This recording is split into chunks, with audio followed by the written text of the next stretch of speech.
तर संजय राऊतांनी सुद्धा यावरती प्रतिक्रिया दिलेली आहे। सुरेश धस मुख्यमंत्री देवेंद्र फडणवीसांचा आशीर्वाद घेतल्याशिवाय काहीच बोलत नसल्याचा दावा संजय राऊतांनी केलाय।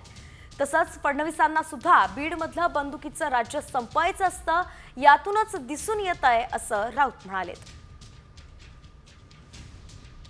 गुन्हेगारांना खऱ्या गुन्हेगारांपर्यंत पोहोचायचं असेल तर मला असं वाटतं की बीडमध्ये आता सुरेश धस पुरेसे आहेत। सुरेश धस यांना देवेंद्र फडणवीसांचा आशीर्वाद आहे। धस साहेब आमचे जे काय बोलतायत ते फडणवीसांच्या आशीर्वादाशिवाय बोलणार नाहीत। तर जे काही त्यांचं चाललेलं आहे याचा अर्थ असा आहे की देवेंद्र फडणवीस गृहमंत्री यांना सुद्धा बीडमधला हा दहशतवाद बंदुकीचं राज्य मोडून काढायचं आहे।